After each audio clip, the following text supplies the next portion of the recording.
ನಮಸ್ತೆ ಸ್ನೇಹಿತರೆ. ಕಾರ್ತಿಕ ಪುರಾಣದ 18ನೇ ಅಧ್ಯಾಯ. ಒಳ್ಳೆಯ ಕೆಲಸಗಳನ್ನಾಚರಿಸುವುದೆಂದರೇನು ಎಂಬುದಕ್ಕೆ ಅಂಗೀರಸನು ಉತ್ತರಿಸಿದುದು.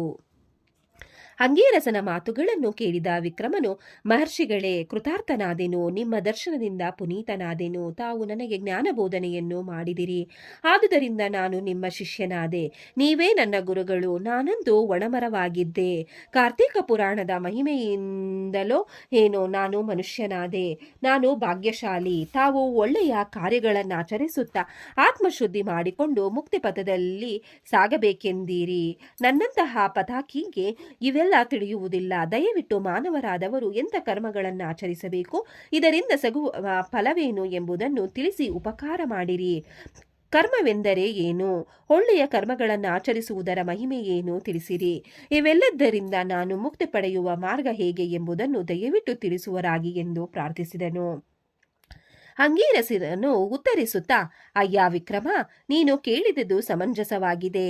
ನಾನು ನಿನಗೆ ಏನು ಹೇಳು ಹೋಗುವೆನೋ ಅದು ಇತರ ಮಾನವರಿಗೂ ಅನ್ವಯಿಸುತ್ತದೆ. ಆಚರಣೆಗೆ ತಂದವರು ಮೋಕ್ಷಕ್ಕೆ ಅರ್ಹರೂ ಆಗುತ್ತಾರೆ. ನೋಡೋ ಮಾನವ, ದೇಹ ನಿತ್ಯವಲ್ಲ. ಒಂದಲ್ಲೊಂದು ದಿನ ಅದು ಕಟ್ಟಿಗೆಯಂತೆ ಬಿದ್ದು ಹೋಗುವುದು. ಮಾನವರು ತಮ್ಮ ದೇಹಾಭಿಮಾನಿಗಳಾಗಿ ಅದು ಸ್ಥಿರವೆಂದು ಭಾವಿಸಿದ್ದೇ ಆದರೆ ಆತ್ಮಜ್ಞಾನರಹಿತರಾಗಿ ಭವಬಂಧನದಲ್ಲಿ ಸಿಕ್ಕಿಬೀಳುತ್ತಾರೆ. ಆತ್ಮ ನಿತ್ಯನು. ಮಾನವ, ಪಶು, ಪಕ್ಷಿ, ಕ್ರಿಮಿ ಕೀಟಗಳಲ್ಲಿರುವ ದೇಹಗಳಿಗೆ ಪರಸ್ಪರ ಭೇದ ಇರುತ್ತದೆ ವಿನಃ ಆತ್ಮನಿಗೆ ಭೇದವಿಲ್ಲ. ಆತ್ಮಜ್ಞಾನ ಪಡೆಯಲಭಿಲಾಷವುಳ್ಳವನು ತನ್ನನ್ನು ಒಳ್ಳೆಯ ಕ್ರಮಗಳಲ್ಲಿ ತೊಡಗಿಸಿಕೊಳ್ಳಬೇಕೆಂದು ಶಾಸ್ತ್ರಗಳು ಹೇಳುತ್ತಿವೆ. ಆದರೆ ಒಳ್ಳೆಯ ಕರ್ಮಗಳನ್ನು ಕೇವಲ ಫಲಾಪೇಕ್ಷೆಯಿಂದ ಆಚರಿಸಬಾರದು. ಕರ್ಮ ನಾನು ಮಾಡುತ್ತೇನೆ, ಫಲಾಫಲಗಳು ಭಗವಂತನಿಗೆ ಸೇರಿದ್ದು ಎಂಬ ಅರ್ಪಣಾ ಮನೋಭಾವದಿಂದ ಇರುವವನು ಜ್ಞಾನವನ್ನು ಸಂಪಾದಿಸುತ್ತಾನೆ. ಬ್ರಾಹ್ಮಣನಾದವನು ತಾನು ಮಾಡುವ ಸತ್ಕರ್ಮಗಳಿಗೆ ಒಳ್ಳೆಯ ಫಲ ಸಿಗುವುದೋ ಇಲ್ಲವೋ ಎಂಬ ಸಂದೇಹ ಪಡಬಾರದು. ಪ್ರತಿನಿತ್ಯ ಪ್ರಾಂತಃಕಾಲದಲ್ಲಿ ಸೂರ್ಯೋದಯ ಕಾಲಕ್ಕೆ ಸ್ನಾನ ಮಾಡಿ ಯಾವುದೇ ಒಳ್ಳೆ ಕೆಲಸ ಮಾಡಿದರೂ ಹೆಚ್ಚಿನ ಫಲ ಸಿಗುತ್ತದೆ. ಕಾರ್ತಿಕ ಮಾಸದಲ್ಲಿ ಸೂರ್ಯನು ತುಲಾರಾಶಿಯಲ್ಲಿರುವಾಗಲೂ, ಮಾಘ ಮಾಸದಲ್ಲಿ ಮಕರ ರಾಶಿಯಲ್ಲಿರುವಾಗಲೂ, ವೈಶಾಖದಲ್ಲಿ ಮೇಷರಾಶಿಯಲ್ಲಿರುವಾಗಲೂ ಸೂರ್ಯೋದಯಕ್ಕೆ ಮೊದಲೇ ಎದ್ದು ಸ್ನಾನ ಮಾಡಿದವರು ವೈಕುಂಠ ಲೋಕ ಹೊಂದುವರು. ಈ 3 ಮಾಸಗಳಲ್ಲಿ ಹಾಗೂ ಚತುರ್ಮಾಸಗಳಲ್ಲೂ ಪ್ರಾಂತಃಕಾಲದಲ್ಲಿಯೇ ಸ್ನಾನ ಮಾಡುವುದು ಒಂದು ಸತ್ಕರ್ಮ. ಪರ್ವದಿನಗಳಲ್ಲಿ, ಗ್ರಹಣ ಕಾಲಗಳಲ್ಲಿ ಸೂರ್ಯೋದಯದ ನಂತರ ಸ್ನಾನ ಮಾಡಬಹುದು. ಆದರೆ ನಿತ್ಯ ಕರ್ಮಾನುಷ್ಠನಾದ ಬ್ರಾಹ್ಮಣನು ಸೂರ್ಯೋದಯ ಕಾಲದಲ್ಲೇ ಸ್ನಾನ ಮಾಡಿ ಸಂಧ್ಯಾ ವಂದನೆ, ಜಪ, ಪೂಜಾದಿಗಳನ್ನು, ಲಿಂಗಾರ್ಚನೆಯನ್ನು ಮಾಡಬೇಕು. ಇವೆಲ್ಲ ಶುಭ ಕರ್ಮಗಳು. ಇವನ್ನು ಆಚರಿಸದವನು ಕರ್ಮಭ್ರಷ್ಟನೆಂದು ಹೇಳಬೇಕು. ಶುಚಿಭೂರ್ತನಾಗಿ ದಿನದ ಕೆಲಸಗಳನ್ನು ಮಾಡುವುದು ಸಲ್ಲಕ್ಷಣ. ಕಾರ್ತಿಕ ಮಾಸದಲ್ಲಿ ಸೂರ್ಯೋದಯ ಕಾಲಕ್ಕೆ ಸ್ನಾನ ಮಾಡಿದವರು ಧರ್ಮಾರ್ಥ ಕಾಮ ಮೋಕ್ಷಗಳನ್ನು ಪಡೆದುಕೊಳ್ಳುವರು. ಕಾರ್ತಿಕ ಮಾಸವು 12 ಮಾಸಗಳಲ್ಲಿ ಸರ್ವಶ್ರೇಷ್ಠವೆಂದು ಪರಿಗಣಿತವಾಗಿದೆ.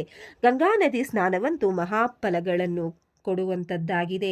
ಕಾರ್ತಿಕ ಮಾಸದಲ್ಲಿ ವಿಧಿವತ್ತಾಗಿ ಸ್ನಾನಾದಿಗಳನ್ನು ಆಚರಿಸುವುದವರು ದೇವತೆಗಳಲ್ಲಿ ಸರ್ವಶ್ರೇಷ್ಠನಾದ ಮಹಾವಿಷ್ಣುವಿನ ಸಾಯುಜ್ಯವನ್ನು ಪಡೆದು ವೈಕುಂಠವಾಸಿಗಳಾಗುವರು. ಮುಖ್ಯವಾಗಿ ಮಾನವರು ಸದಾಚಾರಿಗಳಾಗಿ ಸತ್ಕರ್ಮಗಳನ್ನು ಮಾಡಿಕೊಂಡಿದ್ದರೆ ಸಾಕು. ಆ ಕರ್ಮಗಳೇ ಅವನಿಗೆ ಶುಭ ಫಲಗಳನ್ನು ನೀಡಬಲ್ಲವು ಗಳಾಗಿರುತ್ತವೆ ಎಂದು ಹೇಳಿದನು. ವಿಕ್ರಮನು ಅಂಗೀರಸ ಮಹಾಮುನಿಯಿಂದ ಮತ್ತಷ್ಟು ತಿಳಿದುಕೊಳ್ಳುವ ಅಭಿಲಾಷೆಯಿಂದ, ಸ್ವಾಮಿ, ತಮ್ಮಿಂದ ಹಲವು ವಿಷಯಗಳು ತಿಳಿದೆವು. ನನಗೆ ಚತುರ್ಮಾಸ್ಯ ವ್ರತವೆಂದರೇನು, ಅದನ್ನಾಚರಿಸುವ ವಿಧಾನ ಇವನ್ನು ತಿಳಿಯುವ ಅಭಿಲಾಷೆಯಾಗಿದೆ. ಹಾಗೂ ಈ ವ್ರತಾಚರಣೆಯಿಂದ ಸಿಗುವ ಫಲವೇನು, ಇದನ್ನು ತಿಳಿಸಿರಿ ಎಂದು ಕೇಳಿದನು. ಆಗ ಅಂಗೀರಸನು, ವಿಕ್ರಮ, ನಿನ್ನ ಪ್ರಶ್ನೆಯ ಮೂಲಕ ಎಲ್ಲಾ ಮಾನವರಿಗೂ ಈ ವ್ರತ ವಿಧಾನ ತಿಳಿಯುವಂತಾಗಲಿ. ಒಳ್ಳೆಯದು. ನೋಡು, ಆಷಾಢ ಶುಕ್ಲ ಏಕಾದಶಿ ಎಂದು ಆರಂಭಗೊಂಡು ಕಾರ್ತಿಕ ಶುಕ್ಲ ಏಕಾದಶಿಯವರೆಗೆ ಒಟ್ಟು 4 ಮಾಸಗಳು ದೀಕ್ಷಾಬದ್ಧರಾಗಿ ವ್ರತಾಚರಣೆ ಮಾಡುವುದೇ ಚತುರ್ಮಾಸ್ಯ ವ್ರತ. ಆಷಾಢ ಶುಕ್ಲ ಏಕಾದಶಿಯನ್ನು ಪ್ರಥಮ ಏಕಾದಶಿ ಎಂದು ಹೇಳುವರು. ಆ ದಿನದಂದು ಶ್ರೀ ಮಹಾವಿಷ್ಣುವು ಕ್ಷೀರಸಾಗರದ ಶೇಷಶಯ್ಯೆಯಲ್ಲಿ ಮಲಗಿದ್ದರೆ ಹೇಳುವುದು ಕಾರ್ತಿಕ ಶುಕ್ಲ ಏಕಾದಶಿ ಎಂದೇ. ಈ 4 ತಿಂಗಳುಗಳಲ್ಲಿ ಸ್ನಾನ, ದಾನ, ಜಪಾದಿಗಳನ್ನು ಒಂದೊಂದಾಗಿಯೇ ಎಲ್ಲವನ್ನೂ ಆಚರಿಸಿದರೂ ಸಂಪೂರ್ಣ ಫಲ ಉಂಟಾಗುವುದು. ಒಮ್ಮೆ ಹೀಗಾಯಿತು ಕೇಳು. ಆಗ ಕೃತಯುಗದ ಕಾಲ. ಶ್ರೀ ಮಹಾವಿಷ್ಣುವು ವೈಕುಂಠದಲ್ಲಿ ಕನಕ ಸಿಂಹಾಸನ ರೂಢನಾಗಿ ಲಕ್ಷ್ಮಿ ಸಮೇತನಾಗಿ ಕುಳಿತಿದ್ದನು. ಗರುಡನು ಗಂಧರ್ವಾದಿ ದೇವತೆಗಳು ಅವನನ್ನು ಸೇವಿಸುತ್ತಿದ್ದರು. ಆಗ ಅಲ್ಲಿಗೆ ತ್ರಿಲೋಕ ಸಂಚಾರಿಗಳಾದ ನಾರದ ಮಹರ್ಷಿಗಳು ದಯಮಾಡಿಸಿದರು. ಅವರು ಪರಮಾತ್ಮನು ಶಂಖಚಕ್ರಗಾದ ಪಾಣಿಯೋ ಜಗನ್ನಾಟಕ ಸೂತ್ರಧಾರಿಯೋ ಜಗನ್ನಿಯಾಮಕನು ಆದ ಭಗವಂತನಿಗೆ ಸಾಷ್ಟಾಂಗ ನಮಸ್ಕಾರ ಮಾಡಿ ತನಗಾಗಿ ಇದ್ದ ಆಸನದಲ್ಲಿ ಕುಳಿತನು. ಆಗ ಮಹಾವಿಷ್ಣುವು ನಾರದನನ್ನು ಮಾತನಾಡಿಸಿ, ಏನಯ್ಯ ನಾರದ, ಕ್ಷೇಮವೇ? ನೀನು ತ್ರಿಲೋಕ ಸಂಚಾರಿ, ಎಲ್ಲೆಡೆಯೂ ಇರುವ ನೀನು ಮಹಾಮುನಿಗಳನ್ನು ನೋಡಿ ಬಂದಿರಬೇಕು. ಎಲ್ಲ ಮಾನವರು ಅವರವರ ಧರ್ಮಾಚರಣೆಯಲ್ಲಿರುವವರೇ? ಮುನಿಗಳು ಸತ್ಕರ್ಮಗಳನ್ನು ಆಚರಿಸುತ್ತಿರುವರೇ? ಭೂಲೋಕದಲ್ಲಿ ನೆಮ್ಮದಿ ಇದೆಯಷ್ಟೇ ಎಂದು ಪ್ರಶ್ನಿಸಿದನು. ಆಗ ನಾರದನು, ಪರಮಾತ್ಮ ಸರ್ವಂತರ್ಯಾಮಿಯಾದ ನಿನಗೆ ತಿಳಿಯದ್ದು ಏನಿದೆ ಸ್ವಾಮಿ? ಆದರೂ ನಾನು ಕಂಡದ್ದು ಹೇಳುವುದು ನನ್ನ ಕೆಲಸ. ಭೂಲೋಕದಲ್ಲಿ ತಪೋನಿಷ್ಠರು ಸಾಮಾನ್ಯ ಮಾನವರಿಗೂ ಕೂಡ ತಮ್ಮ ತಮ್ಮ ಕರ್ಮಗಳನ್ನು ಬಿಟ್ಟುಕೊಡುತ್ತಿದ್ದರು. ಕೆಲವರು ವ್ರತಗಳನ್ನು ಆರಂಭ ಮಾಡಿದರೂ ಸಹ ನಿಷ್ಠೆಯಿಂದ ಪೂರೈಸದೆ ಅರ್ಧದಲ್ಲೇ ಕೈಬಿಡುತ್ತಿದ್ದರು. ಮಾನವರು ಸದಾಚಾರಿಗಳಾಗಿದ್ದಾರೆ ಎಂದು ಹೇಳುವಂತಿಲ್ಲ. ಕೆಲವರು ದುರ್ಮಾರ್ಗ ಪ್ರವೃತ್ತರಾಗಿದ್ದಾರೆ, ಕೆಲವರು ಭ್ರಷ್ಟಾಚಾರದಲ್ಲಿದ್ದಾರೆ, ಕೆಲವರು ವ್ಯಭಿಚಾರಿಗಳು, ಕೆಲವರು ದುರಹಂಕಾರಿಗಳು, ಕೆಲವರು ಅಧಿಕಾರ ಮದದಲ್ಲಿದ್ದಾರೆ, ಮತ್ತೆ ಕೆಲವರು ಡಂಬಾಚಾರದಲ್ಲಿದ್ದಾರೆ. ಏನೇ ಆಗಲಿ ಪರಮಾತ್ಮ, ನೀನು ಎಲ್ಲರನ್ನೂ ಸನ್ಮಾರ್ಗ ಪ್ರವರ್ತಕರನ್ನಾಗಿ ಮಾಡದೆ ಗತ್ಯಂತರವಿಲ್ಲ. ದೋಷಣೆ ಹೆಚ್ಚಾಗಿದೆ ಎಂದು ಭಿನ್ನವಿಸಿದನು. ನಾರದನ ಮಾತುಗಳನ್ನು ಕೇಳಿದ ಪರಮಾತ್ಮನು ಕೂಡಲೇ ಲಕ್ಷ್ಮೀ ಸಮೇತನಾಗಿ ಗರುಡನನ್ನೇರಿ ಆಯಾ ಲೋಕಗಳಲ್ಲಿ ವೃದ್ಧ ಬ್ರಾಹ್ಮಣ ರೂಪದಿಂದ ಮುನಿಶ್ರೇಷ್ಠರಿದ್ದ ಕಡೆ ಓಡಾಡಿಕೊಂಡಿರುತ್ತಿದ್ದನು.